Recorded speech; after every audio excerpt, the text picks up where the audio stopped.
नमस्कार. सखी सह्याद्री कार्यक्रमामध्ये सर्वांचं मनापासून स्वागत. महिलांविषयी, महिलांशी संबंधित आरोग्य, सामाजिक, कौटुंबिक विषयांवरील तुमच्या मनातल्या प्रश्नांचं तज्ज्ञांकडून उत्तर घेण्याचा आमचा कार्यक्रम सखी सह्याद्री. आजचा कार्यक्रम हा प्रायोजित कार्यक्रम आहे.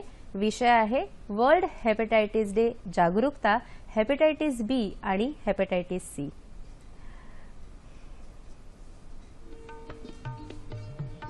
त्याच्याविषयी कृतज्ञता व्यक्त करण्यासाठी आपण विविध सण साजरे करत असतो. ह्याच अनुषंगाने आपल्या आरोग्याविषयी, आपल्या आजारांविषयी, विविध प्रश्नांना जागृती देण्यासाठी, विविध आजारांवर माहिती देण्यासाठी जागतिक आरोग्य संघटना म्हणजे WHO विविध दिवस ठरवत असते.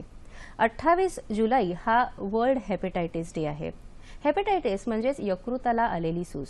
2015च्या आकडेवारीनुसार 325 दशलक्ष जागतिक लोकांमध्ये क्रॉनिक हेपेटायटिस आहे आणि फक्त 2015 मध्ये 1.34 दशलक्ष जागतिक लोकांचा ह्या आजारामुळे मृत्यू झाला होता. या आजाराविषयी माहिती घेणं आणि 2030 सालापर्यंत जगाला हेपेटायटिस मुक्त करणं हा आजच्या दिवसाचं उद्दिष्ट आहे.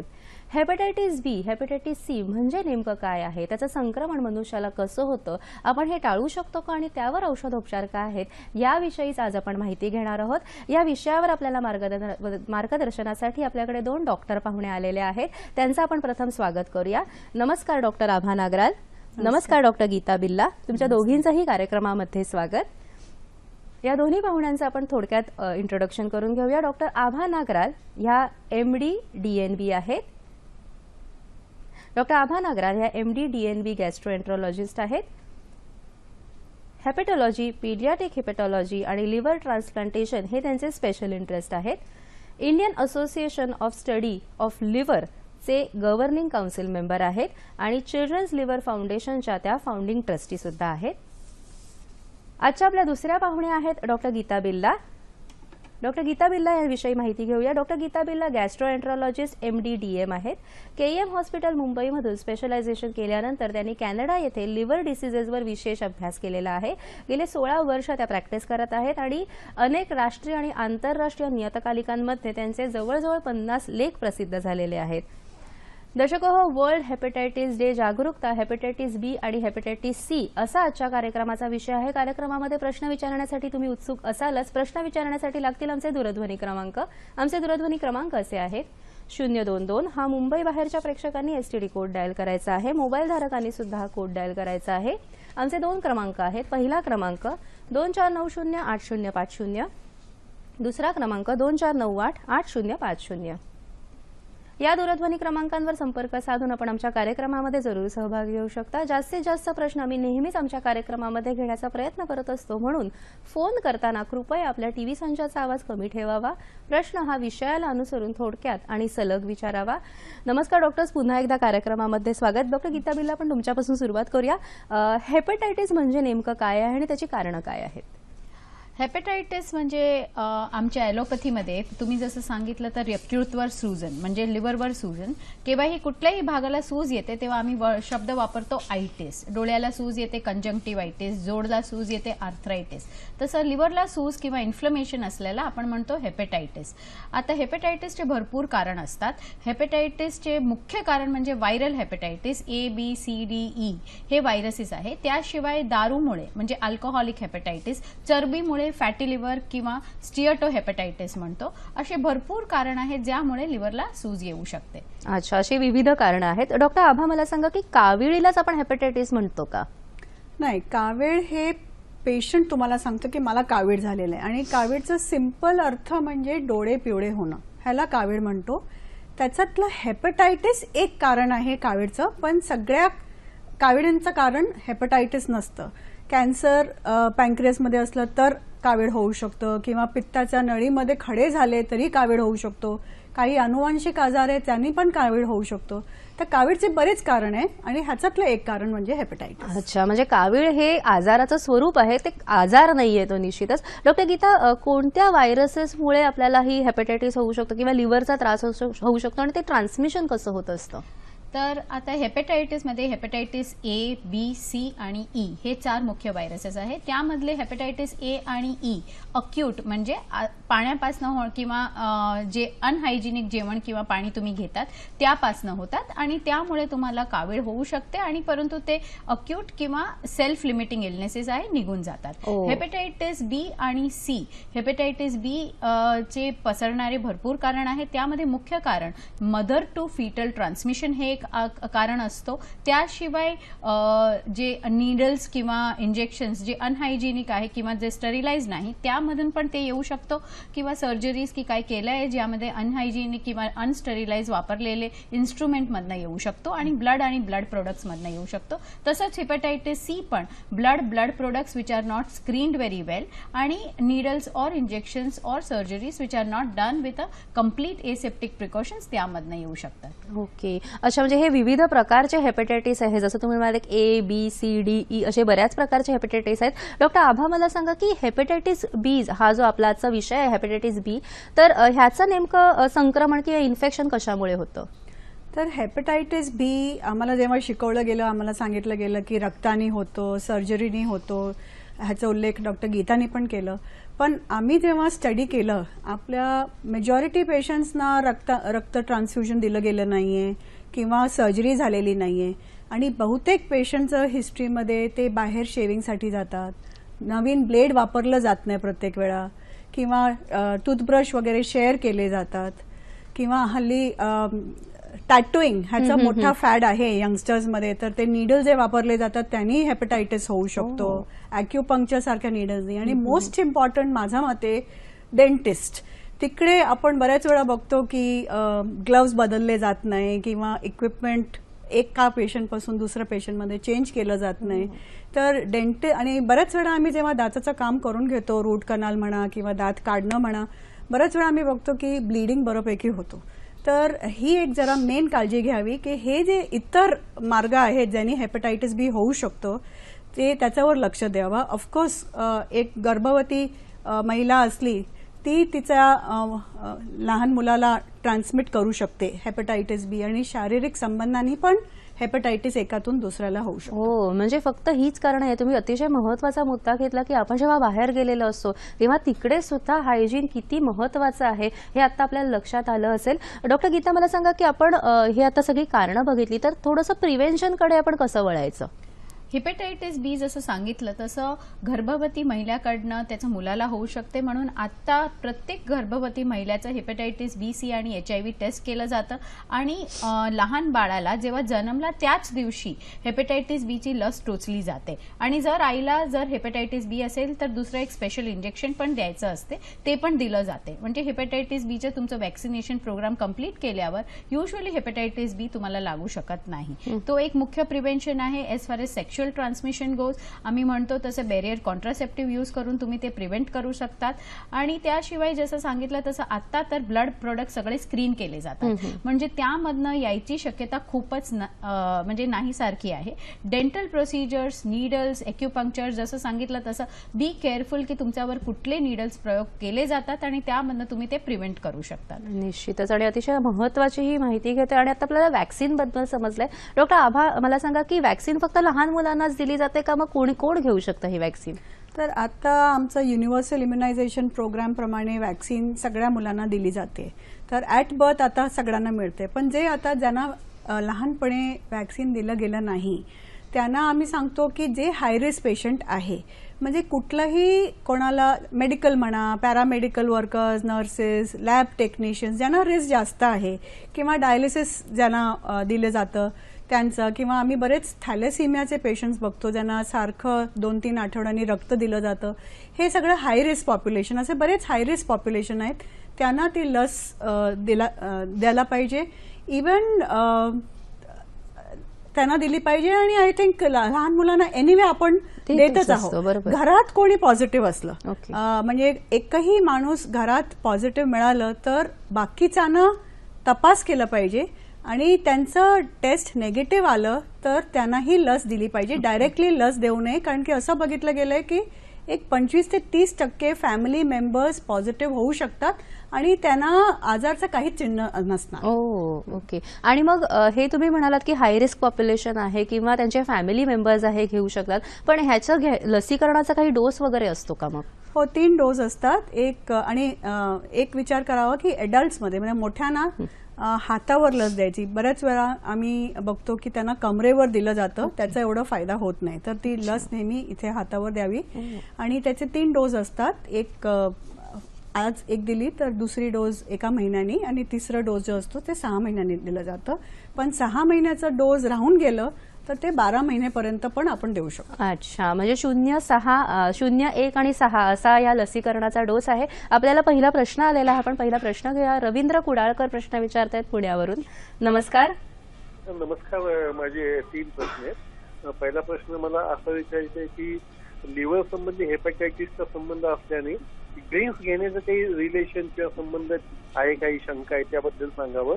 दुसरा प्रश्न म्हणजे असा की कचरा वाहून नेणे किंवा स्वच्छ किचन मध्ये हॉटेलमधल्या स्पेशली काम करणे किंवा दाट लोकवस्तीत राहणारे झोपडपट्टी किंवा कामगार वसाहत मध्ये राहणारे नागरिक त्यांना हेपॅटायटिसचा धोका कितपत आणि कसा असतो. आणि तिसरा प्रश्न असा आहे की हेपॅटायटिस ही संकल्पना फक्त ऐकीव आणि ऐकलेली याची असते, म्हणावी अशी जनजागृती ही स्पेशली ग्रामीण भागात झालेली दिसत नाहीये किंवा त्यासंबंधी आपण काय मार्गदर्शन कराल अधिकाधिक लोकांपर्यंत पोहोचण्याच्या? ठीक आहे, धन्यवाद. तुमचे 3ही प्रश्न आम्हाला कळलेले आहेत. मी एक प्रश्नाचं उत्तर घेते. डॉक्टर गीता, त्यांना विचारायचं होतं की हेपॅटायटिस म्हणजे अल्कोहोलशी काही संबंधित असतो का लिव्हर आणि ह्याचं?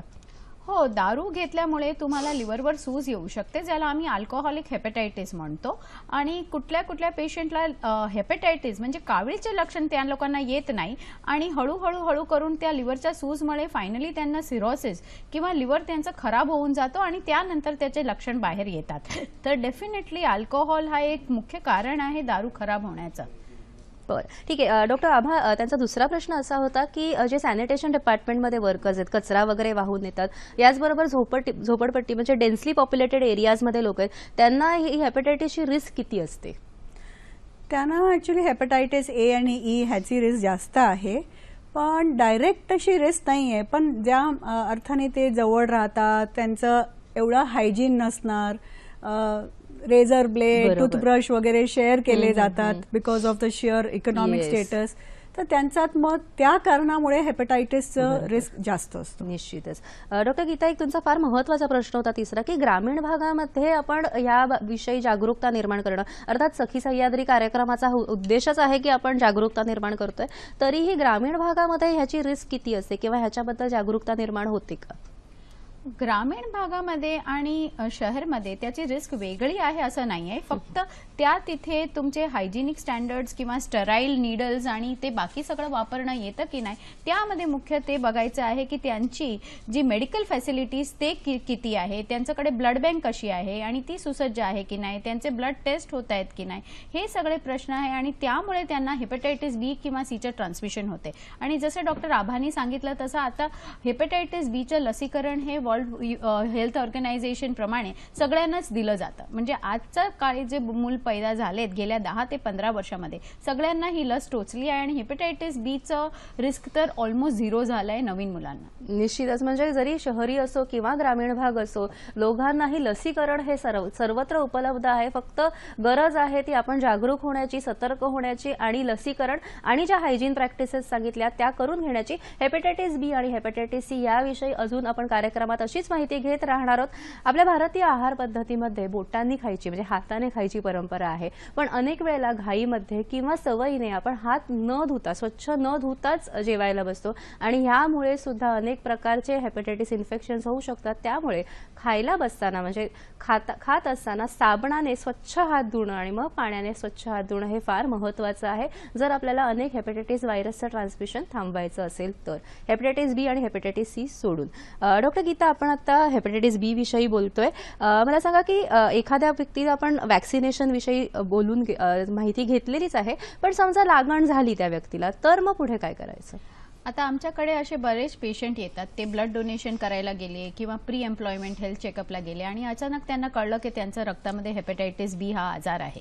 तर आम्हाला पुढे म्हणजे हेपॅटायटिस बीचे जर समजा 100 पेशंट असले तर त्यामधनं 70% लोक त्याचे कॅरियर असतात. कॅरियरचा अर्थ हा असतो की त्यांना आजाराचं काही लक्षण होत नाही आणि हेपॅटायटिस बी त्यांच्यामध्ये असून सुद्धा तो शांत असतो आणि त्यामुळे त्यांना काही त्रास होत नसते. त्या पेशंटला काही ट्रीटमेंट करायची गरज नसते. तर आम्ही त्यांचे सगळे टेस्ट घेतो रक्तामध्ये, त्यामध्ये व्हायरल डीएनएचं काउंट किती आहे, त्यांची लिव्हर प्रोफाईल कशी आहे, त्यांचं सोनोग्राफीमध्ये लिव्हर काय दिसतो आणि त्यांची फॅमिली हिस्ट्री, ह्या व्हायरसमुळे काही त्यांचा फॅमिली मेंबर्समध्ये कोणाचं मृत्यू झालाय की नाही, हे सगळं बघून त्यानंतर आम्ही ठरवतो की कुठल्या पेशंट कॅरियर आहे, कुठल्या पेशंटचा व्हायरस ऍक्टिव्ह आहे आणि ज्या पेशंटचा व्हायरस ऍक्टिव्ह असते त्या लोकांना आम्ही अँटीव्हायरल हा ट्रीटमेंट देतो. ही एक लहान गोळी आहे. 2 प्रकारच्या गोळ्या अवेलेबल आहेत, त्यामधनं एक ही कुठलीही गोळी देऊन आम्ही त्या व्हायरसला शांत करू शकतो आणि एकदा व्हायरस शांत झाल्यानंतर त्यांचा जो पुढचा लिव्हरचा जो डिझीजचा प्रोग्रेशन असतो तो थांबून जातो आणि त्यामुळे त्यांचं लिव्हर फेल व्हायची शक्यता ऑलमोस्ट 0 होऊन जाते. ओके मॅडम, तुम्ही आता फार महत्त्वाचं सांगितलं की आपल्याकडे प्री डायग्नोस्टिक टेस्ट असतात किंवा हे. डॉक्टर नागराल, मला असं विचारायचं की अनेक वेळेला आपल्याला काहीच लक्षणं नसतात किंवा आपण कधीही कुठच्याही टेस्ट करायला सुद्धा जात नाही, तरीही काही आपल्याला काही लक्षणं असू शकतात की ज्याच्यामुळे आपण सस्पेक्ट करायचं की आपल्याला हेपॅटायटिस बी झालेला आहे, आणि जर असं असेल तर कुठच्या ब्लड टेस्ट आपण केल्या पाहिजेत? तुमचं हे प्रश्न खूप महत्त्वाचं आहे, कारण की बऱ्याच वेळा लक्षण नसतात आणि लक्षण व्हायला म्हणजे सुरुवात झाली तर मग ते प्रॉब्लेम जास्त वाढलेला आहे. तर जे हाय रिस्क पॉप्युलेशन असतं, समजा माझ्याकडे कोण लिव्हरचं पेशंट आला ज्याचे लिव्हरचे टेस्ट ॲबनॉर्मल आहेत काही कारणामुळे, तर मी नक्कीच त्यांचा हेपॅटायटिस बी टेस्ट करून घेईन.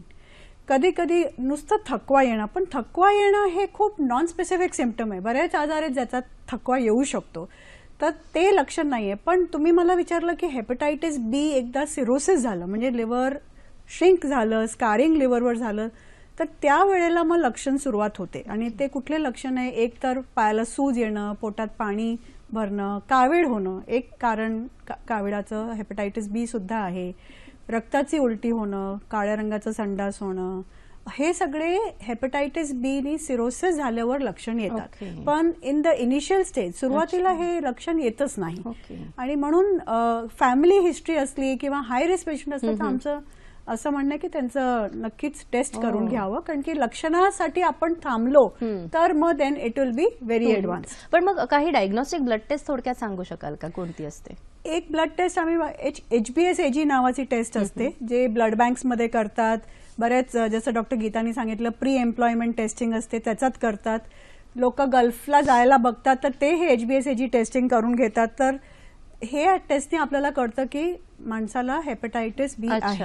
म्हणजे HBsAg ही जी रक्त चाचणी आहे ती आपल्याला हेपॅटायटिस बी आहे की नाही हे निश्चित सांगू शकते. आपल्याला आपला प्रश्न आलेला आहे. भाऊसाहेब लोंढे प्रश्न विचारतायत बीडवरून. नमस्कार.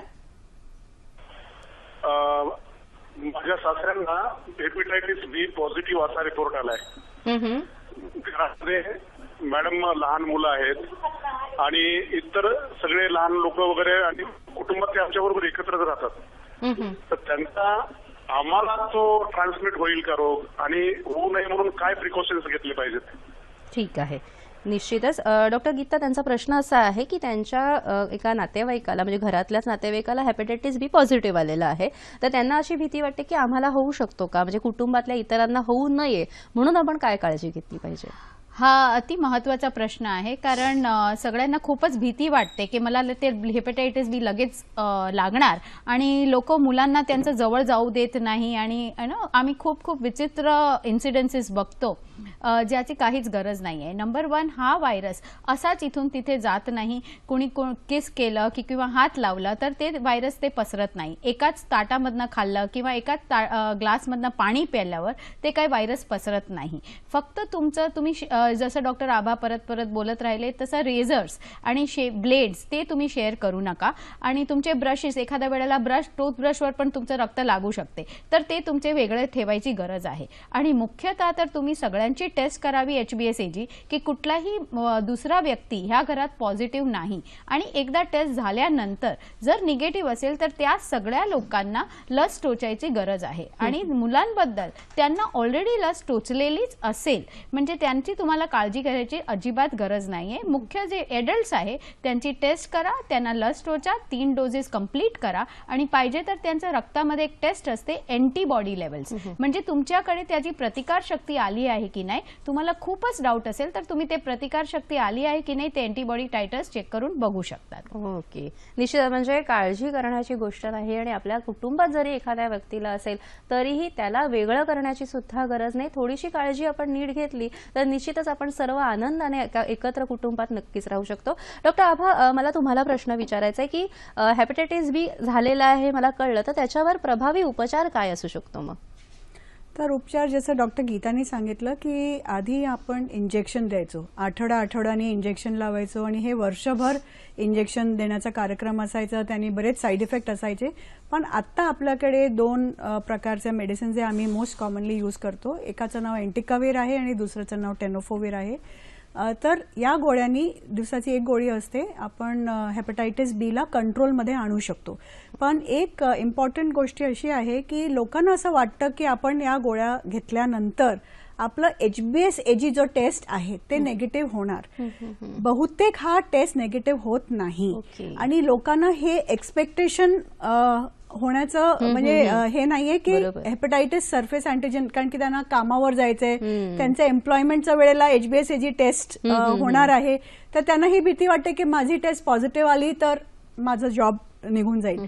पण त्यांनी आपल्या लिव्हर आणि आपलं हेल्थचा आधी काळजी घ्यावी, आणि हे टेस्ट निगेटिव्ह होणार नाही, फक्त त्यांचा जो व्हायरल लोड आहे ते निगेटिव्ह होणार औषधं घेण्यासाठी. आणि महत्वाचं दुसरं म्हणजे की सगळ्यांना फक्त 20 ते 30% लोकांना हे टॅबलेट्स घेण्याची गरज आहे.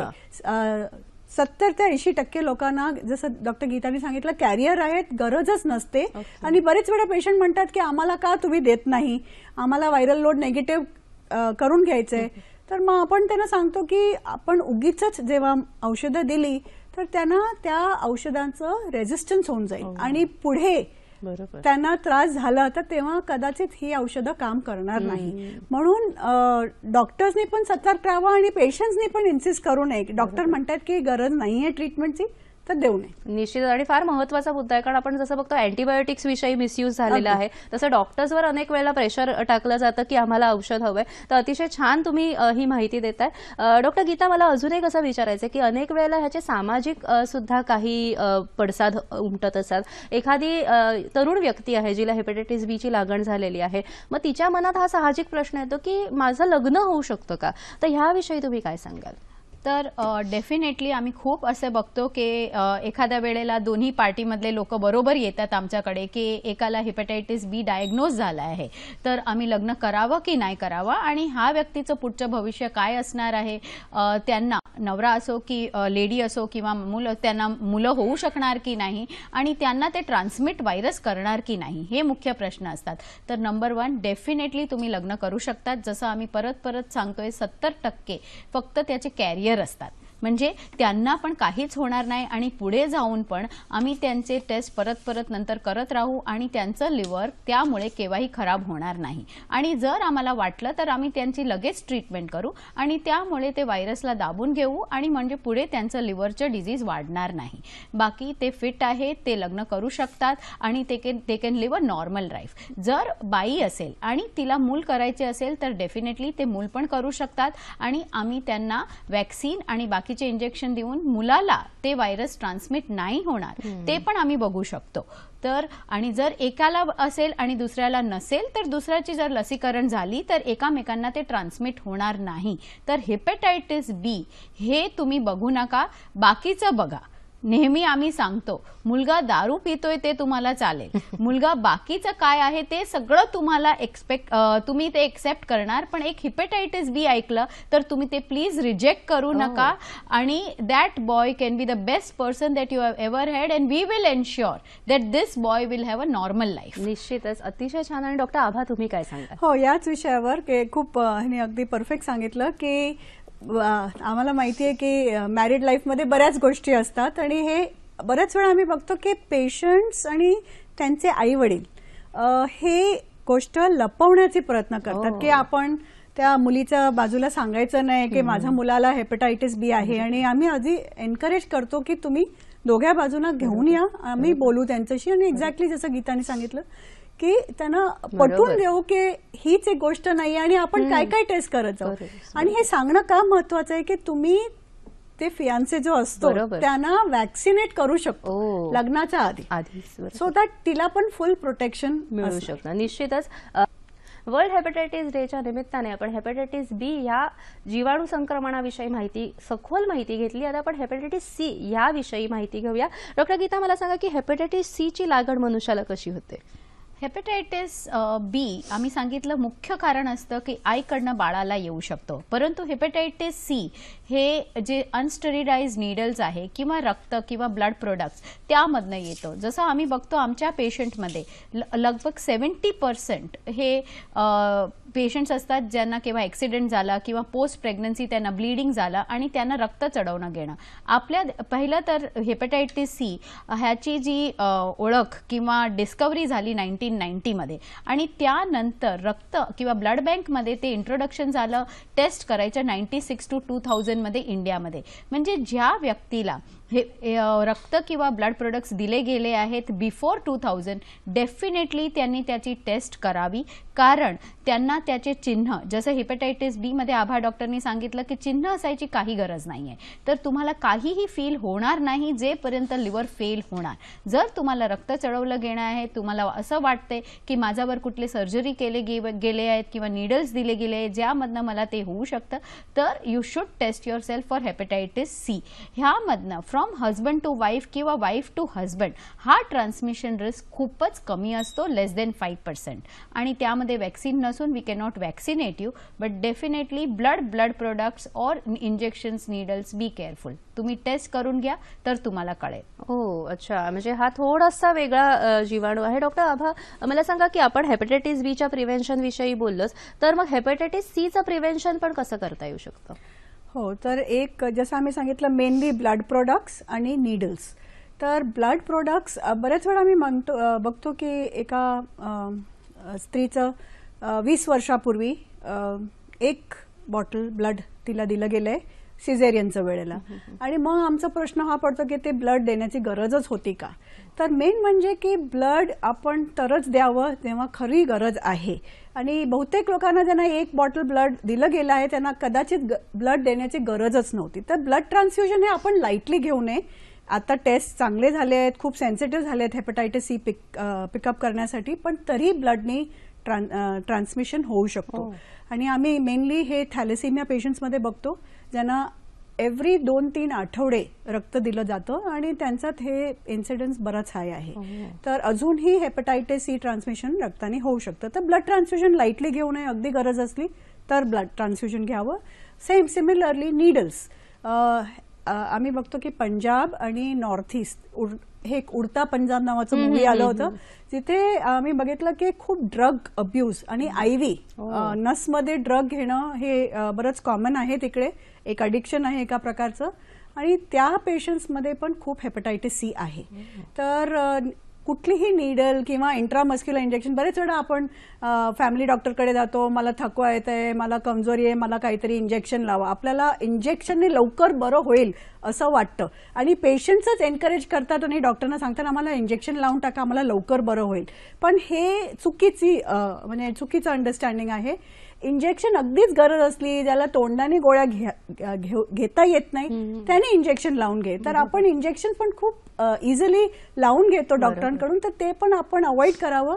आणि बरेच वेळा असंही बघितलं गेलं की एक अहमदाबादमध्ये एक हे झालं होतं, आउटब्रेक झालं होतं, ते मेनली बीचं होतं पण सी पण तसंच होतं की एक वायल असतो इंजेक्शनचा, त्याच्यात तीच नीडल घातली जाते. वायल आपण चेंज करत नाही आणि त्या वायलचं इंजेक्शन 5 पेशंटना आम्ही इंजेक्शन देतो, तर त्यांनी पण एकातून दुसऱ्याला होऊ शकतं. तर हे जे इंजेक्शन घेण्याची प्रथा आहे आपल्या देशात की इंजेक्शन घेऊन पटकन आपण बरे होऊन जाणार, ते आपण जरा ही टेंडन्सी अवॉइड करायला पाहिजे. बरोबर. निश्चितच म्हणजे ही फॅशन आपण म्हणू शकतो की एक झालेली आहे की मला इंजेक्शन दिलं म्हणजेच मला लवकर बरं वाटणार आहे. डॉक्टरला ठरवू दे की इंजेक्शनची गरज आहे की नाही, फक्त तुम्ही सतर्क राहा की ते इंजेक्शन किंवा ते टॅटूइंग जे तुम्ही करताय ते तुमचं स्टरलाइज्ड आहे की नाही याविषयी आपण स्वतः सतर्क राहणं अतिशय महत्वाचं आहे. डॉक्टर गीता, मला असा प्रश्न पडतो, आता तुम्ही बोलता बोलता म्हणाल की वॅक्सिन नाहीये ह्याच्यामध्ये, तर मग ह्याच्यावर हेपॅटायटिस सी वर वॅक्सिन नाहीये, मग काय करायचं पुढे?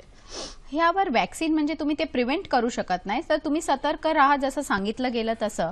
आणि आता तर ज्यापासनं HIV आलाय त्यापासनं सगळं डिस्पोजेबलमध्ये कन्वर्ट झालं आहे, यु नो. सो आता आम्हाला disposable needles are cheaper than to resterilize them असं झालंय. म्हणजे नीडलपासनं आम्हाला खूपच भीती वाटते, except for dental or tattooing or acupressure where you are going to use repeatedly the same needle, त्यामध्ये फक्त आम्हाला एक भीती असते. आणि एज आय टोल्ड यू की husband to wife transmission rate is very very very little, and आईकडनं मुलांना पण जायचं जी शक्यता खूपच कमी आहे. So the only thing is की ज्यांना ह्या काळी भेटलं आहे रक्त, जेव्हा ते हेपॅटायटिस सी ची टेस्टिंग होत नव्हती त्यांनी त्याची टेस्ट करावी. Sir, prevention is just be careful, आणि जर तुम्हाला ते भेटलं असेल तर टेस्ट करून घ्या आणि म्हणजे तुम्हाला कळणार. निश्चितच. आपल्याला प्रश्न आलेला आहे मुंबईवरून, जयसिंग राणे प्रश्न विचारतायत. नमस्कार. हॅलो. नमस्कार, बोला. हा, नमस्कार. डॉक्टर, मी पण एक हेपॅटायटिस बी आणि सी चा लागण झालेला आहे. ती मला डिटेक्ट झाली नव्हती, फार वर्षानंतर मला कळली गेली. आणि त्याच्यानंतर असं झालं, डॉक्टर बिल्लांकडे मी आता ट्रीटमेंट घेतोय. मला अप्रिशिएट करतो, डॉक्टर बिल्ला तिथे आहेत, डॉक्टर नागराल पण आहेत, त्यांनाही ओळखतो मी. तर मला प्रश्न असा आहे माझा की मॅडम बिल्ला मॅडमनी काहीतरी ट्रीटमेंट्स मला चालू केलेले आहेत, पण मी आता एवढा हे झालोय की हे ऐकून मला जास्त वाटतंय की बाबा मी लवकर किती बरा होऊ शकेन. त्याच्याबद्दल मला त्याचा मार्गदर्शन मिळालं तर बरं होईल. निश्चित.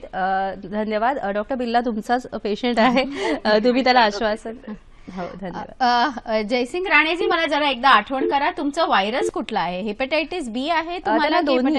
हेपॅटायटिस बी आणि ते शक्य वाटत नाही मला की दोन्ही असेल, ते खूपच रेअर असते की दोन्ही व्हायरस बरोबर असेल. जर बी व्हायरस असेल तर त्याची ट्रीटमेंटनी तुमचा व्हायरस जरूर शांत होऊन जाणार, परंतु बी व्हायरसमध्ये ट्रीटमेंट लाईफ लॉंग घ्यावी लागते, ते आठवण ठेवा. मोस्ट ऑफ द पेशंट त्यांचं असं म्हणणं होतं की त्यांना बी आणि सी ची लागण आहे, पण मला वाटतं त्यांना कदाचित बीच असावं, कारण ते म्हणाले की मी ट्रीटमेंटवर आहे, तुम्ही ट्रीटमेंट देताय. त्यांना भीती अशी वाटते की मला पुढे काय होणार नाही. म्हणजे काळजी करायची अजिबात गरज नाहीये. जर तुमचं डिझीज खूप ऍडव्हान्स स्टेजमध्ये नसेल तर तुम्ही अजिबात काळजी करू नका. हेपॅटायटिस सी तर 3 महिन्याच्या ट्रीटमेंटनी किंवा जास्तीत जास्त 6 महिन्याच्या ट्रीटमेंटनी आता आम्हाला 100% रिझल्ट येत आहेत आणि आम्ही ते एकदम बरं करू शकतो. हेपॅटायटिस बी असेल तरीही काळजी करू नका, आम्ही व्हायरसला शांत करू शकतो आणि हा लिव्हरला पुढे जाऊन फेल होऊ देत नाही. तर दोघी कारणामुळे तुम्ही आता अजिबात, हा प्रोग्रामचा अर्थ एकच आहे की तुम्हाला हा मेसेज कन्वे करायला की दोघाही व्हायरसची अतिउत्तम ट्रीटमेंट आहे आणि आपण त्या दोघाही व्हायरसला शांत करू शकतो. निश्चितच अतिशय दिलासाजनक असं उत्तर आहे. मला वाटतं जयसिंग राणे यांच्या मनाला आश्वस्त झाले असतील ते. डॉक्टर आभा, मला सांगा की हेपॅटायटिस सी आहे हे आपण ओळखायचं कसं, म्हणजे डायग्नोस्टिक टेस्ट काय आहे आणि मग ह्याच्यावर जी ट्रीटमेंट आता मॅडम म्हणाल्या ती काय ट्रीटमेंट असते? तर ओळखायचं म्हणजे एक टेस्ट असते अँटी HCV, ही एक अँटीबॉडी टेस्ट असते. कुठली टेस्ट अँटी आपण लावतो म्हणजे अँटीबॉडी आहे, म्हणजे आपल्याला हेपॅटायटिस सीचं एक्सपोजर झालेलं आहे. आता प्रत्येक माणूस जो अँटी HCV पॉझिटिव्ह असतो त्याला ऍक्टिव्ह व्हायरस असणार असं नाही. तर मग हे एक स्क्रीनिंग टेस्ट असतं आणि ह्याच्यानंतर जसं आपण हेपॅटायटिस बी ला व्हायरल लोड करतो तसंच हेपॅटायटिस सी ला व्हायरल लोड करतो. आता फरक बी आणि सी मध्ये असा आहे की जसं आम्ही सांगितलं की 70 ते 80% हेपॅटायटिस बी पेशंटना ट्रीटमेंटची गरज नाहीये, पण हेपॅटायटिस सी मध्ये आम्ही सगळ्यांना ट्रीटमेंट देतो. अनलेस वी फील की बाकी त्यांना एवढा त्रास आहे की ते जास्त वेळ जगणार नाही तर मग ती वेगळी गोष्ट आहे. पण हेपॅटायटिस सी प्रत्येक पेशंटला आम्ही ट्रीट करण्याचा प्रयत्न करतो. आणि आधी जसं बी ला इंजेक्शन होते तसेच सी ला आम्ही तेच इंजेक्शन देत होतो, ज्यांना साईड इफेक्ट जास्त होते, रिस्पॉन्स एवढं चांगलं नव्हतं. पण आता आपल्याकडे खूप इफेक्टिव्ह गोळ्या आहे आणि हे 2015 साली आपल्या देशामध्ये कंपनीने इथे मॅन्युफॅक्चर करायचं सुरुवात केली, ज्याला आम्ही जेनेरिक ड्रग्ज म्हणतो. आणि हे जे विदेशात ड्रग्ज मिळतात त्याच्यापेक्षा खूपच म्हणजे 1000 टाइम्स लेस कॉस्टमध्ये इथे मिळतात. आणि महत्वाचं म्हणजे त्यांचं एफिकसी 100% जवळजवळ, मी म्हणेन 100% जवळजवळ 90% प्लस आहे. म्हणजे जसं त्या मेडिसिन्स आहे वेस्टमध्ये तसेच आपले जेनेरिक ड्रग्ज तेवढ्याच इफेक्टिव्ह आहेत. आणि या गोळ्या आहेत ते व्हेरियस कॉम्बिनेशन्स मध्ये आम्ही देतो. 3 महिने किंवा 6 महिने पेशंटचं लिव्हर स्टेटस कसं आहे त्याच्यावर. म्हणजे ही औषधं उपचार घेतल्यानंतर हेपॅटायटिस सी चा व्हायरल लोड जो आहे तो आपला कमी होतो का हेपॅटायटिस सी निगेटिव्ह होतो माणूस, काय सांगाल? तर जसं आम्ही सांगितलं की हेपॅटायटिस बी मध्ये पण व्हायरल लोड कमी होतो पण HbS AG पॉझिटिव्ह राहतो, तसंच हेपॅटायटिस सी मध्ये व्हायरल लोड निघून जातो पण अँटी HCV टेस्ट हा पॉझिटिव्ह राहतो. अच्छा अच्छा, ओके, निश्चित. म्हणजे अतिशय चांगली प्रभावी ट्रीटमेंट अशी आपल्याला हेपॅटायटिस बी आणि हेपॅटायटिस सी दोन्हीवर आपल्याला मिळते. फक्त गरज आहे ती योग्य मार्गदर्शनाची आणि योग्य तपासण्या करण्याची. डॉक्टर गीता बिर्ला, मला पुन्हा एकदा सांगा की आपण मगाशी सुद्धा सामाजिक प्रश्न छेडलेला होता. अनेक वेळेला सांगता लग्न होण्याविषयी किंवा मूल होऊ देण्याविषयी, तर हेपॅटायटिस सी मध्ये सुद्धा अशी काही बंधनं असू शकतात का? हेपॅटायटिस सी मध्ये मी आधी सांगितलं तसं की हजबंड टू वाईफ किंवा वाईफ टू हजबंड हा transmission rate is less than 5%, म्हणजे अजिबात काळजी करायची गरज नाही. दुसरं म्हणजे जर तुम्हाला आज कळलं तर आता आपल्याकडे एवढे इफेक्टिव्ह ट्रीटमेंट आहे की 3 महिन्यात ते व्हायरस आम्ही घालवू शकतो. आणि RNA we are hepatitis C is cured once it the virus go, antibody असूनही यू आर क्युअर्ड. तर तुम्ही ते व्हायरस कोणालाही ट्रान्समिट करू शकत नाही, not to your husband or wife nor to your children. म्हणजे त्याची तुम्हाला अजिबात काळजी करायची गरज नाहीये. So don't be worried about at all if you have hepatitis C. म्हणजे हेपॅटायटिस बी आणि हेपॅटायटिस सी हे दोन्ही संक्रमणजन्य जरी रोग असले तरी आपण योग्य काळजी घेतली आणि योग्य ट्रीटमेंट घेतली तर त्याचा आपल्याला निश्चितच त्रास होणार नाही आणि पुढे जाऊन जो यकृताची हानी होणार आहे ती निश्चितच आपण कमी करू शकतो. डॉक्टर आभा, मला सांगा की आपण जेव्हा हेपॅटायटिस बी आणि हेपॅटायटिस सी विषयी माहिती घेतली, अनेक वेळेला तुम्ही आता म्हणालात की आपण पूर्णपणे ट्रीट करू शकतो, पूर्णपणे हा रुग्ण चांगला सामान्य जीवन जगू शकतो. पण समजा जर ऍडव्हान्स स्टेजमध्ये आला तर मग ह्याच्यावर आपण काही उपचार करू शकतो का, किंवा मग तिकडे आपल्याला काही प्रॉब्लेम्स येऊ शकतात का? इनफॅक्ट हे जेव्हा आधी इंटरफेरॉन इंजेक्शन होते त्यावेळेला आम्ही ॲडव्हान्स स्टेजमध्ये हे इंजेक्शन देऊ शकलो नव्हतो, कारण की साईड इफेक्ट्स खूप जास्त व्हायचे आणि पेशंट्स हे टॉलरेटच करायचे नाही. पण आता हे नवीन औषधांचा ॲक्च्युअली ॲडव्हान्टेज हे आहे की इव्हन पेशंट सिरोसिसच्या स्टेजमध्ये आलं किंवा जे आम्ही म्हणतो की सिरोसिसचे पण कॉम्प्लिकेशन झाले, जसं पोटात पाणी भरणं वगैरे, ते आम्ही त्याचा उल्लेख आधी केलं, त्या स्टेजमध्ये पण आपण हे गोळ्या देऊ शकतो. पण खूपच ॲडव्हान्स स्टेज झाली तर मग त्यांना एक ऑफकोर्स त्यांचे जे कॉम्प्लिकेशन्स आहे त्यांचं वेगवेगळं ट्रीटमेंट असतो, कुठलं कॉम्प्लिकेशन झालं आहे त्याप्रमाणे. ब्लिडिंग झालं तर एंडोस्कोपी करणं, पोटात पाणी झालं तर मीठ कमी करणं, प्रोटीन जास्त घेणं, हे खूप महत्त्वाचं आहे की या पेशंटना प्रोटीन जास्त घ्यायची गरज असते, कमी नाही. आणि एक गैरसमज आहे लोकांना की प्रोटीन कमी द्यावं लिव्हरचं पेशंट्सना, तर ही गैरसमज काढावी आणि मग त्या हिशोबाने गोळ्या कॉम्प्लिकेशनसाठी गोळ्या देणं. आणि खूपच ॲडव्हान्स स्टेज झालं तर मग आपण एकच आपल्याकडे पर्याय असतं, लिव्हर ट्रान्सप्लांट, म्हणजे लिव्हर बदलणं. अच्छा, म्हणजे पण हा पण उपाय आपण करता येतो, ही माहिती मिळणं फार आवश्यक आहे. डॉक्टर गीता, मला सांगा की आपण जेव्हा म्हणतो की ॲडव्हान्स स्टेजमध्ये आलेला आहे तर हेपॅटायटिस बी आहे किंवा हेपॅटायटिस सी आहे, यामुळे लिव्हर कॅन्सर होऊ शकतो का, आणि मग ह्याच्यावर काही ट्रीटमेंट आहे का? हो, हा एक खूपच महत्त्वाचा प्रश्न आहे. कुठल्याही पेशंटचं जर लिव्हर खराब झालाय, सिरोसिस झालाय, तर तो एक रिस्क फॅक्टर बनतो. त्या लिव्हरमधने प्रत्येक वर्षी 3 ते 4% लोकांना कॅन्सर बनू शकतो. तर जर तुमचं डायग्नोसिस सिरोसिस हा स्टेजवर झाला आहे तर तुम्ही ट्रीटमेंट तर घ्या, ते व्हायरसला काढून टाकणार किंवा कमी करून टाकणार, तुमचं लिव्हर फेल नाही होणार. परंतु तुम्हाला डॉक्टर आणि चांगल्या सोनोग्राफीमध्ये ते मॉनिटरिंगची आवश्यकता भरपूर आहे. म्हणजे एकदा व्हायरस निघून गेलं तर तुम्ही डॉक्टरना किंवा तुमचे ते रेग्युलर फॉलोअप्स आहे ते प्लीज सोडू नका, कारण आम्ही भरपूर पेशंटना बघतो की आता झालं, आता आम्हाला काही डॉक्टरना बघायची गरज नाही आहे आणि नंतर सरळ 3 वर्षानंतर येतात. लिव्हर फेल होत नाही, परंतु एक मोठा लिव्हरमध्ये गाठ येतो आणि नंतर त्या क्षणी आम्हाला लिव्हर ट्रान्सप्लांट शिवाय दुसरा काय उपचार करता येत नाही. जर आम्ही कॅन्सरला लवकर पकडू शकलो तर त्याचे भरपूर इलाज आहे आणि त्यामुळे आम्ही ते कॅन्सरला कंट्रोलमध्ये आणू शकतो. तर हे प्लीज तुम्ही आठवण ठेवा की एकदा सिरोसिस झालं तर त्या पेशंटला रेग्युलर फॉलोअप्सची आवश्यकता असते. निश्चितच. आणि डॉक्टर आभा, तुम्ही लहान मुलांमध्ये सुद्धा हेपॅटायटिस विषयी काम करताय, तर लहान मुलांमध्ये हेपॅटायटिसचं इन्फेक्शन कोणत्या कारणांमुळे होऊ शकतं आणि मग ह्यावर काही उपाय असतो का? हेपॅटायटिस बी आणि सी जसं उल्लेख झालं की हेपॅटायटिस बी आईकडून प्रेग्नन्सीच्या वेळे, डिलिव्हरीच्या वेळे लहान मुलांना होऊ शकतो, पण आपल्याकडे आता वॅक्सिन आणि इम्युनोग्लोबुलिन्स आहे त्यांना, पण ते 12 तासात द्यायला पाहिजे. म्हणजे जन्माला आल्यानंतर 12 तासाचा आत हे देणं गरजेचं आहे. आणि हेपॅटायटिस सी पण जे बघितलं गेलंय लहान मुलांमध्ये ते आईपासून मुलांना होतं, पण त्याचं रिस्क बी पेक्षा खूपच कमी आहे. तर हेपॅटायटिस बी आणि सी पण लहान मुलांमध्ये होऊ शकतात. आणि जसं मी उल्लेख केला की थॅलेसिमियाचे जे मुलं असतात ज्यांचं रक्त शरीरात उत्पन्न होत नाही, त्यांना सारखे ब्लड ट्रान्सफ्युजन दिल्यामुळे त्यांना हेपॅटायटिस बी आणि सी होऊ शकतं. आणि ह्याविषयी सतर्कता असणं आणि जागरूकता जो आपल्या कार्यक्रमाचा उद्देश आहे आणि वर्ल्ड हेपॅटायटिस डेचं सुद्धा उद्दिष्ट आहे. आज आपण आत्ता कार्यक्रमात वेळ झालेली आरोग्य सल्ल्याची. आरोग्य सल्ला सुद्धा हेपॅटायटिस बी विषयी आहे. काय आहे तो आपण पाहून घेऊया. आरोग्य सल्ला. हेपॅटायटिस बी आणि सी हा दूषित रक्ताच्या संपर्कामुळे किंवा यौन मार्ग संबंधामुळे होतो. हा रोग हात मिळवण्याने, मुका घेऊन, खोकला किंवा शिंकण्याने, अन्न उष्टवल्यामुळे, डासांमुळे किंवा टॉयलेट वापरल्यामुळे पसरत नाही. हेपॅटायटिस बी या आजारावर लसीकरण उपलब्ध आहे. टॅटू काढताना किंवा इंजेक्शन घेताना स्टरलाइज सुईचा वापर नक्की करावा. कार्यक्रमामध्ये आपण वर्ल्ड हेपॅटायटिस डेच्या निमित्ताने हेपॅटायटिस बी आणि हेपॅटायटिस सी याविषयी जाणून घेत होतो. मात्र थोडक्यात आपण अजून एका प्रश्नाचं उत्तर घेऊया. डॉक्टर आभा नगराल, फॅटी लिव्हर म्हणजे काय आणि याविषयी थोडक्यात काय सांगाल? फॅटी लिव्हर म्हणजे लिव्हरमध्ये चरबी साचणं, ह्याला आपण फॅटी लिव्हर म्हणतो.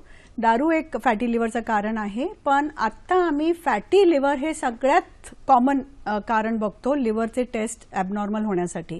आणि ज्या माणसाचं वजन जास्त आहे किंवा डायबिटीज आहे किंवा कोलेस्ट्रॉलचा प्रॉब्लेम आहे, या पेशंट्सना फॅटी लिव्हर होण्याची शक्यता जास्त असते. तर फॅटी लिव्हर हे एक मेटाबॉलिक सिंड्रोम या आजारचं एक पार्ट आहे. आणि हे आपण ज्या लोकांना हे सगळे ब्लड प्रेशर, डायबिटीज, हार्टचे प्रॉब्लेम, कोलेस्ट्रॉलचे प्रॉब्लेम असतात त्यांना फॅटी लिव्हर ही होण्याची शक्यता असते. आणि हे एक लाईफस्टाईल प्रॉब्लेम आहे. सर, डॉक्टर गीता बिर्ला, कोणत्या औषधांमुळे हेपॅटायटिस होऊ शकतो? औषधांमुळे भरपूर औषधं आहेत जे पण आपल्याला हेपॅटायटिस करू शकतात. जर तुम्ही पॅरासिटामॉल ही एक खूपच साधी गोळी आहे, खूप जास्त प्रमाणात घेतली तर तुम्हाला त्याची पण असर होऊ शकते. त्याशिवाय आपल्या देशामध्ये टीबीची औषधं जे टीबीमध्ये आपण वापरतो that can cause drug induced hepatitis. म्हणजे तुम्हाला जर ह्या कुठल्याही औषधावर लक्षण आले, जेव्हा तुम्हाला उलटी होत आहेत किंवा तुम्हाला बरं वाटत नाही, तर प्लीज तुमच्या डॉक्टरना संपर्क साधा आणि ते औषधं बंद करा. कारण कुठल्या कुठल्या अँटीबायोटिक्स आहे जे खूप कॉमनली यूज करतात. एक आहे एमॉक्सिसिलिन क्लॅव्हिलिनिक ॲसिड, त्यामुळे पण कावीळ होऊ शकते. कुठल्या कुठल्या जे आकडीमध्ये यूज करतो त्या औषधामुळे पण कावीळ होऊ शकते. आणि ड्रग इंड्युस्ड हेपॅटायटिस जे आम्ही म्हणतो ते केव्हा केव्हा can be life threatening. So please contact तुमच्या डॉक्टरांना आणि त्यांना त्याबद्दल तुम्ही लगेच कळवा. म्हणजे ते त्याबद्दल टेस्ट करून ते औषधं थांबवतील आणि दुसरे औषधं चालू करतील which are not liver toxic. निश्चितच. आणि कार्यक्रमाचा विस्तार तसा खूप विस्तृत आहे, विषय खूप मोठा आहे, तरीही उत्तरार्धामध्ये काही प्रश्नांचं थोडक्यात आपण दोन्ही डॉक्टर्सकडून उत्तरं घेऊया. डॉक्टर आभा, मला सांगा की हेपॅटायटिस बीच्या विषाणूवर लसीकरण उपलब्ध आहे का? हो, लसीकरण सगळ्यांना उपलब्ध आहे. सगळ्या लहान मुलांना जन्मावरच लसीकरण दिलं जातं. डॉक्टर गीता, जर लसीकरण अर्धवट झालं तर पुनश्च आपल्याला लसीकरण घेता येऊ शकतं का? जर तुमचे 2 डोस झाले आहे तर तिसरा डोस जसं सांगितलं तसं 6 महिन्याचा चुकला आहे तर 12 महिनेपर्यंत तुम्ही निश्चित घेऊ शकता. पण जर तुम्हाला दुसरा डोस पण चुकला आहे तर परत 3ही डोस तुम्हाला घ्यावे लागतात. डॉक्टर नागराल, समजा आपला एखादा वॅक्सिनेशनचा डोस चुकला तर मग पुन्हा सगळे डोसेस घ्यावे लागतात का? हो, जसं सांगितलं ते पुन्हा घ्यावे लागतात. निश्चितच. डॉक्टर गीता, हेपॅटायटिस हेपॅटायटिस ए साठी काही वॅक्सिन असते का आणि ती कोण घेऊ शकतं? ते युजली आता सगळे paediatrician, though it is not a part of universal immunisation programme देत आहेत आणि सगळ्यांना ते देऊ शकतो. आम्ही सगळ्याच मुलांना हेपॅटायटिस ए वॅक्सिन ॲडव्होकेट करतो आणि एडल्ट्स लोकांना पण जे आता कॉलेजला जात आहेत आणि त्यांना झालं नाहीये तर त्यांना पण आम्ही सांगतो की तुम्ही ते प्रोटेक्शन घ्यावं. निश्चित. डॉक्टर गीता, जाता जाता आमच्या दर्शकांना काय संदेश देऊ शकता? Healthy lifestyle, healthy lifestyle, healthy lifestyle हेच एक मुख्य संदेश आहे की हेपॅटायटिस बी आणि सी वर आम्ही मात केली आहे. आता आम्हाला फॅटी लिव्हरवर पण मात करायची आणि त्याकरता आम्हाला तुमचं सहयोग पाहिजे, जे which is your healthy lifestyle. निश्चितच. आणि डॉक्टर आभा नागराल, तुम्ही काय संदेश देऊ शकता? हो, मी सांगेन की हेपॅटायटिस बी आणि सी हे दोन्ही टाळण्यासारखे दोन्ही आजार आहे आणि बाय चान्स तुम्हाला हा आजार असलं तरी ह्याचं खूप आता इफेक्टिव्ह ट्रीटमेंट आपल्याकडे आहे. फक्त तुम्हाला लाईफ लॉंग फॉलोअप ठेवणं आणि हे व्हायरस विसरून जाणं हे महत्वाचं, विसरू नये हे महत्वाचं आहे. फॉलोअप लॉंग टर्म ठेवा. निश्चितच.